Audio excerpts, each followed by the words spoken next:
What's up, guys? My name's Josh Clow, one of the co-hosts of the Cleveland Podcast. Um, Today I'm going to be talking about new year, new team for the Miami Dolphins. Before I start, I want to do a little test before we get going. Just to see who are who's watching. If you're a Dolphins fan, give us a like. I want to see how many Dolphin fans are actually watching these, so I can give an estimate of if I should do a lot of these more often.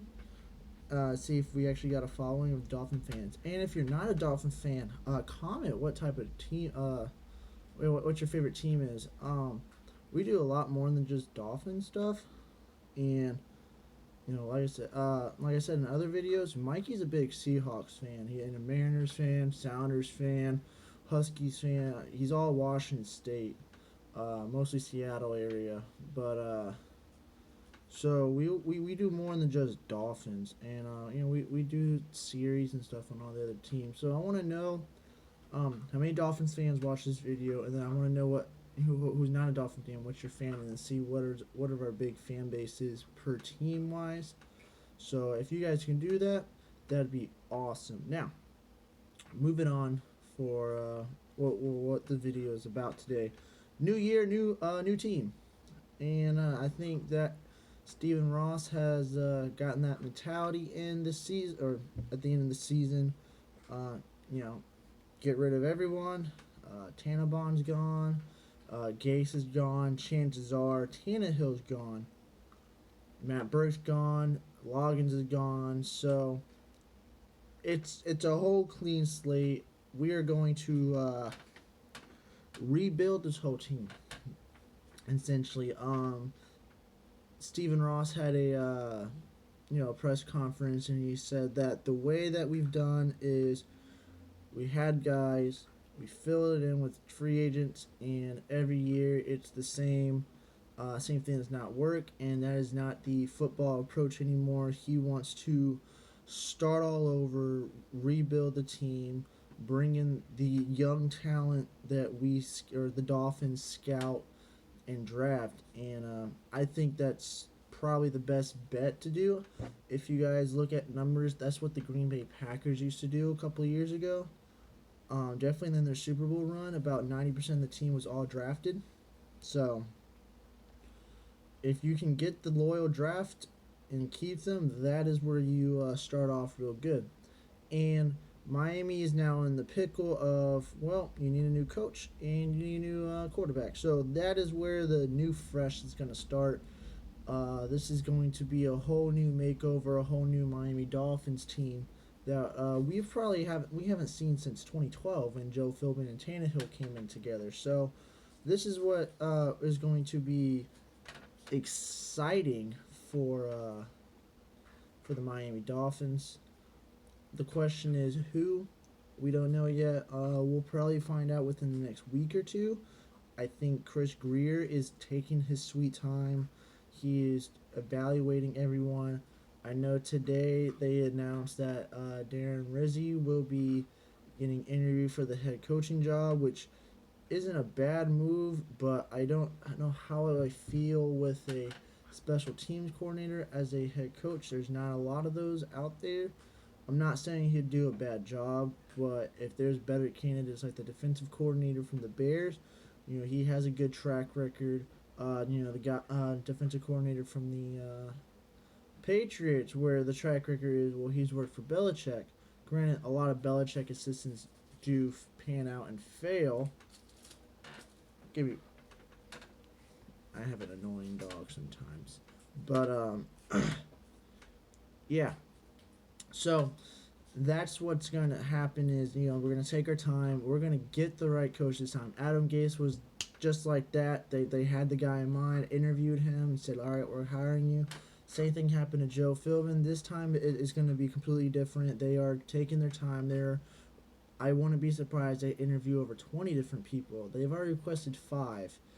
And really, none of these interviews are really going to be taken seriously till after the playoffs is done, where you can start. I wouldn't be surprised if Miami is the last team to pick up a head coach.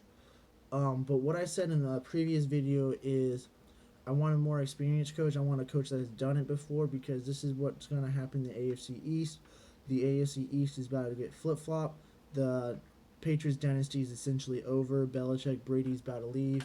So now you got to move on to, you got Josh Allen and Sam Darnold, but the Jets don't have a coach, and the Bills has a really crappy coach, in my opinion. Sean McDermott is not a fantastic coach, despite that playoff appearance they had 2 years ago, or in the 2017 season.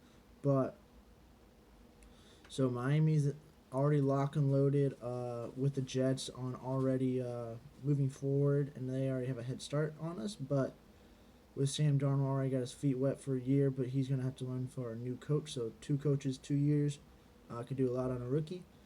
Changing a whole play calling and schemes and playbook, it's going to be hard for him. But the question for the Dolphins, do they draft a quarterback this year?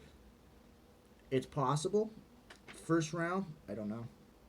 Next year is probably the more likely. It is a stacked draft for quarterbacks. There's probably about 6 to 8 that could go out in the first round. But the question is, how's Miami going to do? Miami has a very hard schedule coming up this year. We got games against the Chargers, Ravens, Steelers, and Browns. All those teams are solid teams. Then we got the Cowboys. You got the Redskins, which, you saw the Redskins, despite what happened to Alex Smith, they were a playoff contender. They were going to win the division until Alex Smith went down. But so we can see more potential for the Redskins if they get Alex Smith's come back. And then the Giants, they're locked and loaded on offense. And the Eagles, back-to-back playoff appearances.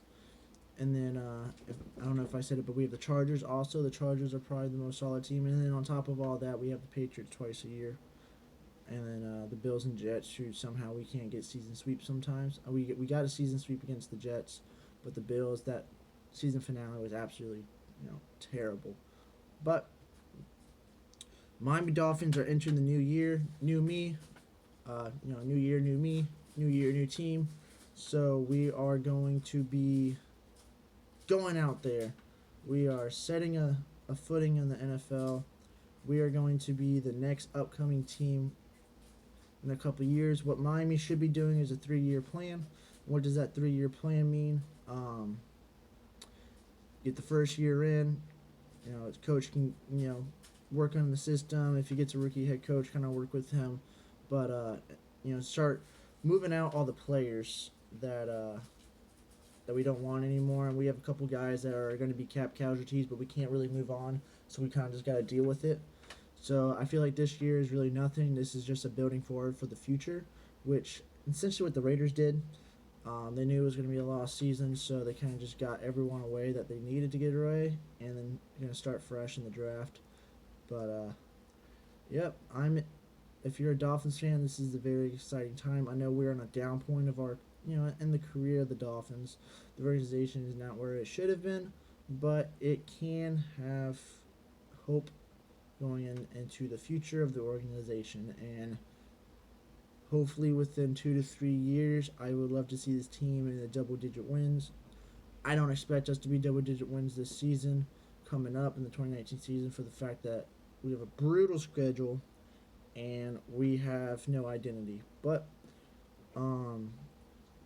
if you haven't subscribed to us, so you guys can get the updates on new videos. Like I said, if you guys are still watching, if you're a Dolphin fan, give us a like. If you're a fan of another team, just comment down below what your favorite team is, so I can get an idea of who our fan base is, and what teams should we go for more, and what teams we can scale back until we start building a more fan base for that. But Happy New Year, 2019. I hope it blesses everyone that in the world. We hope for positive things in the new year, and I hope for positive things for the Miami Dolphins organization. So with that, have a great day, and Happy New Year.